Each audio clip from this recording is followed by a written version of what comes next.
काल या मृत्यु को जीतकर अमृत प्राप्त करने की 4 यौगिक साधनाएं। प्राणायाम, भूमध्य में अग्नि का ध्यान, मुख से वायुपान तथा मुड़ी हुई जिह्वा द्वारा गले की घाटी का स्पर्श।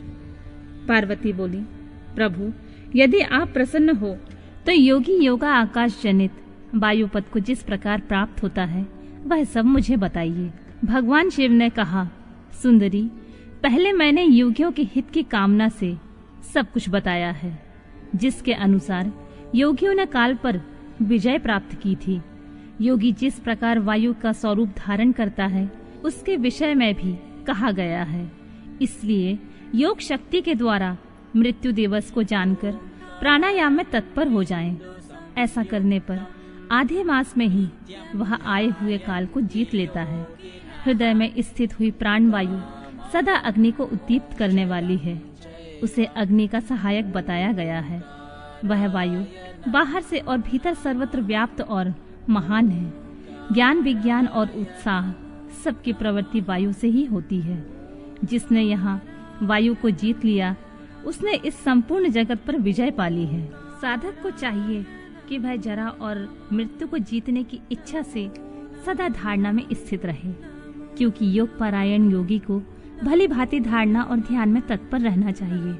जैसे लोहार के मुख से धोखने को फूंक फूंक कर उस वायु के द्वारा अपने सब कार्य को सिद्ध करता है, उसी प्रकार योगी को प्राणायाम का अभ्यास करना चाहिए।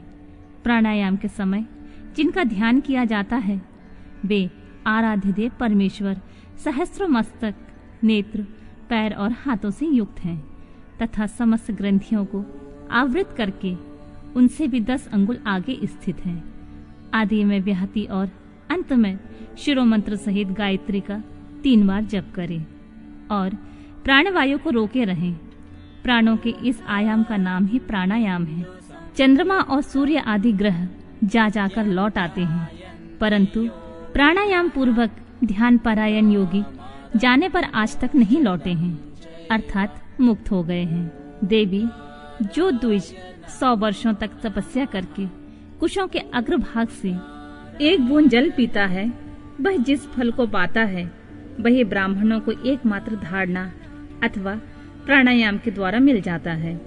जो द्विज सवेरे उठकर एक प्राणायाम करता है वह अपने संपूर्ण पाप को शीघ्र ही नष्ट कर देता है और ब्रह्मलोक को जाता है।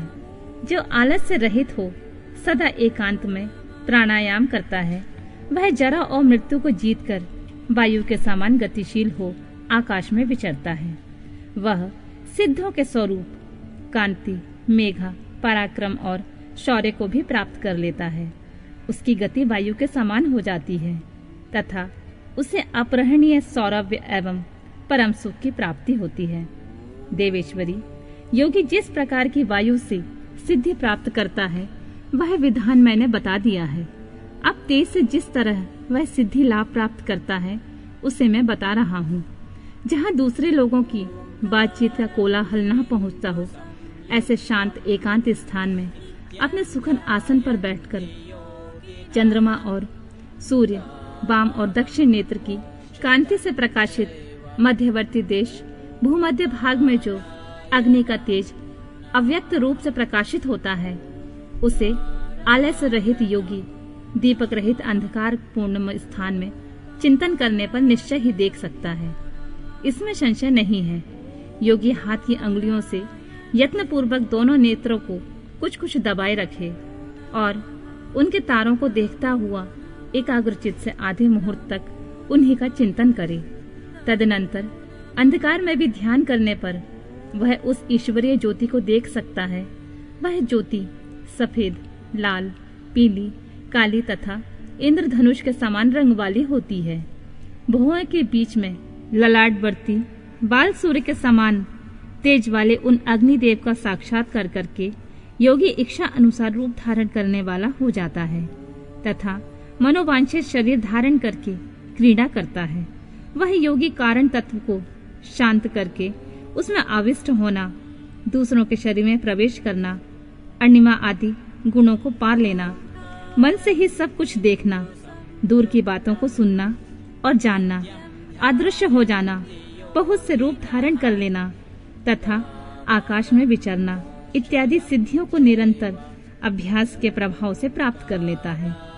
जो अंधकार से परे और सूर्य के समान तेजस्वी है, उसे इस महान ज्योतिर्मय पुरुष को भी मैं जानता हूँ। उन्हीं को जानकर मनुष्य काल या मृत्यु को लांघ जाता है। मोक्ष के लिए इसके सिवा कोई दूसरा मार्ग नहीं है। देवी, इस प्रकार मैंने तुमसे तेजस्व तत्व के चिंतन की उत्तम विधि का वर्णन किया है, जिससे योगी काल पर विजय पाकर अमृत को प्राप्त कर लेता है। देवी, अब पुनः दूसरा श्रेष्ठ उपाय बताता हूँ, जिससे मनुष्य की मृत्यु नहीं होती है। देवी, ध्यान करने वाले योगियों की चौथी गति साधना बताई जाती है। योगी अपने चित्त को वश में करके यथा योग्य स्थान में सुखद आसन पर बैठे। वह शरीर को ऊंचा करके अंजलि बांधकर चौचकी सी आकृति वाले मुख के द्वारा धीरे धीरे वायु का पान करे। ऐसा करने से क्षण भर में तालू के भीतर स्थित जीवनदायी जल की बूंदें टपकने लगती हैं।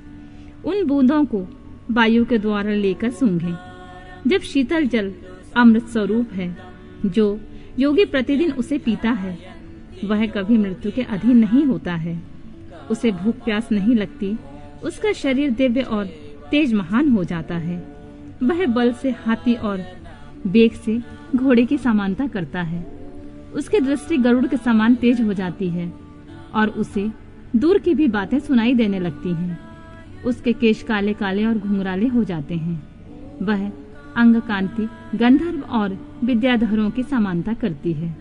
वह मनुष्य देवताओं के वर्ष से 100 वर्षों तक जीवित रहता है तथा अपनी उत्तम बुद्धि के द्वारा बृहस्पति के तुल्य हो जाता है। उसमें इच्छा अनुसार विचरने की शक्ति आ जाती है। वह सदा ही सुखी रहकर आकाश में विचरण की शक्ति को प्राप्त कर लेता है। बरानने, अब मृत्यु पर विजय पाने की पुनः दूसरी विधि बता रहा हूँ, जिसे देवताओं ने प्रयत्न पूर्वक छिपा रखा है। तुम उसे सुनो। योगी पुरुष अपने जिह्वा को मोड़कर तालू में लगाने का प्रयत्न करे। कुछ काल तक ऐसा करने से वह क्रमशः लंबी होकर गले की घंटी तक पहुंच जाती है। तदनंतर जब जिह्वा से गले की घंटी सटती है, तब शीतल सुधा का स्त्राव करती है।